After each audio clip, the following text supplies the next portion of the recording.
Hey there, and welcome back to the channel. Today I'm going to take a look at the new books I got in this week.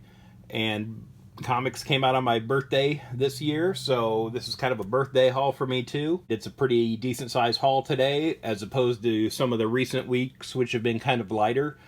And a couple of reasons for that are here on this pile right here, so we'll kind of talk about that when we get to them. But starting off, we've got issue 23 of Batman and Robin. Then we've got issue 8 of Batman Dark Patterns. Again, this has been really good.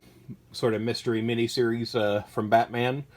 And, you know, if you're not reading this, you really should be.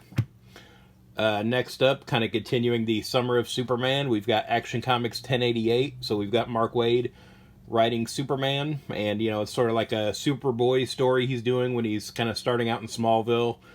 And so, you know, Mark Waid has said he's wanted to write this story for a long time, so really looking forward to that. Then we've got the next issue of Green Lantern Corps. And so this is issue number 6. And we've got a nice Joe Mullen cover there. Next up, we've got this variant cover for Aquaman. And I picked this up because it was a Mark Spears cover variant. And I'm a little disappointed because this isn't what I was shown when I pre-ordered this. And so this is how the cover was shown when it was solicited. And so this has the gray border and the DC Comics logo there, and it's more of a reference to this here. So these were the DC cards that came out back in 1991. And I know Mark Spears, you know, does cards and things like that, so I feel like it's pretty obvious he was referencing the old DC trading cards from the 90s. And I collected those. You know, I really liked those, so I was really excited when I saw this was coming out. And I was hoping this would be like maybe like a line of variants we'd get. But you can kind of definitely see the difference here between what was shown and what actually came out. So we've got this blue kind of weathered pattern that we have on the cover here. Again, not the gray. I can understand, you know, from maybe like a marketing sales point of view that, oh, maybe we just don't want a gray, boring border.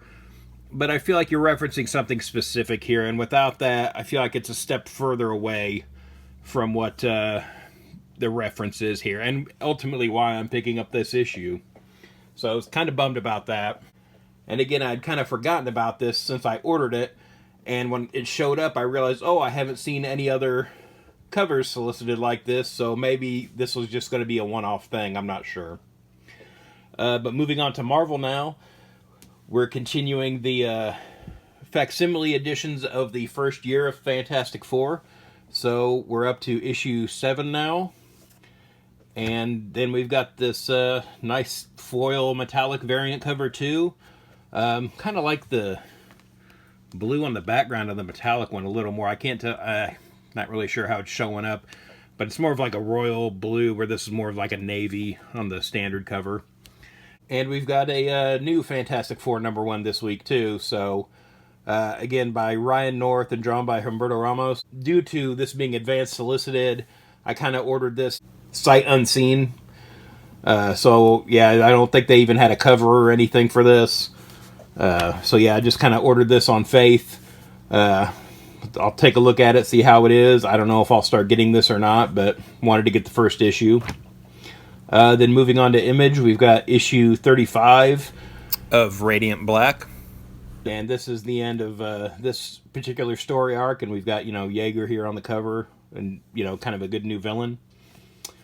Now Image is getting into the facsimile game too, and so they solicited a bunch, and then they had foil variants for them all too. So I went ahead and just ordered the foil variants, and then Witchblade is the only one I got in. So the others that I had ordered were canceled, so I don't know if those got allocated and I just didn't get them, and I only got Witchblade, or if they canceled all of them. I kind of doubt that happened, but, you know, I haven't really had time to look into it either. But I got the Witchblade #1 facsimile foil cover. Next from EC, we've got Blood Type #2. And again, this isn't an anthology like EC stories typically are. This is just one continuing story about a vampire, so that's kind of interesting. We'll see where that goes. Then from IDW, we've got Star Trek Lower Decks #9. Got kind of a takeoff of the Jaws movie poster here. And again, the only Star Trek book I'm currently getting right now, because all the others I were reading were canceled. Now, this book here is part of the reason why I have had some light weeks this month. So this is Archie meets Jay and Silent Bob, and I kind of decided to go all in on this one. I thought this was a pretty unique idea, and I'm a fan of Kevin Smith's movies, and I get Archie books now and then. So I got the regular cover. I got the black and white version of the regular cover, sort of a takeoff of the original Clerks movie poster from back in the day. I got the Dan Parent variant cover. I got the Francesco Francavilla variant cover. I got the cover by Phil Hester. I got the cover by Ty Templeton. I really like this one too, because we've got Jay and Silent Bob in sort of the animated Clerk style, but then we have the Archie characters sort of in their more traditional classic style. I got the Dan Panosian variant. Now this was a ratio variant. I can't remember what it was on this one right away, but this was one I had to shell out a little more for. And then same thing here with the Mike Allred cover. Again, had to get this just because of, like Mike Allred's art and Chasing Amy and stuff like that. And again, I'm a big fan of Mike Allred, so this was one I had to pick up. Then we have a couple foil variant covers. So this is the foil variant for the main cover. And then the foil variant for the Francesco Francavilla cover. Again, I'm a big fan of his artwork too. And apparently this is the first time that Archie has done foil variants. So I wanted to go ahead and pick those up. And so that's all the new stuff pretty much that I got. I've started reading the Energon Universe books, and so I'm kind of going back and getting those now. I know I'm late to the game on that, I get it. But I went ahead and got some issues of G.I. Joe that I'm looking for. I'm going to start putting this together. So I've got issue 4 of the G.I. Joe title. Then I got issues 1 and 2 of Destro. And I got issues 1, 2, 3, 4, and 5 of the Duke miniseries. And then issues 3 and 4 of the Cobra Commander run. And issues 1, 2, and 4 of the Scarlet miniseries. So that's where I'm at with G.I. Joe so far. Again, I'm going to be trying to fill in those gaps on that and kind of start reading this monthly. I know there was a lot of hype when it came out. That's kind of why I didn't pay attention to it necessarily. But yeah, I started reading these. I really like these books, so I'm kind of trying to play catch up now and see where I get with that. Another book I got this week is this new Superman Treasury, Hero for All. This came out this week too as part of, the Summer of Superman. And, I think in support of the movie that came out too. I just did a video on this issue on my Superman Week videos that I put up last week. So you can go back and watch that. I also have the Superman playlist that has them all together. If you want to watch all of them, feel free to do that. And I got a new Justice League membership card too. So I got in this Superman card.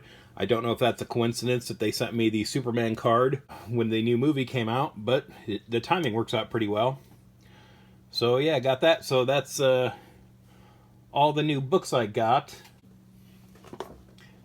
And since it was my birthday, I went ahead and picked up some figures too while I was going around getting comics. And so I picked up this Ambush Bug action figure that McFarlane made. This is the first Ambush Bug figure ever. So, and I collect Ambush Bug appearances, so I had to get this. I found this at my local GameStop, and I'm sure it's been there for a while. But, no one else is going to buy this but me, so I had to pick it up. And I picked up a Crypto Funko Pop that came out for the new movie. And I don't buy Pops very often. I try to just kind of buy them as souvenirs when I travel or go to a con or something like that. But, birthday's a special occasion too, so I went ahead and got this one.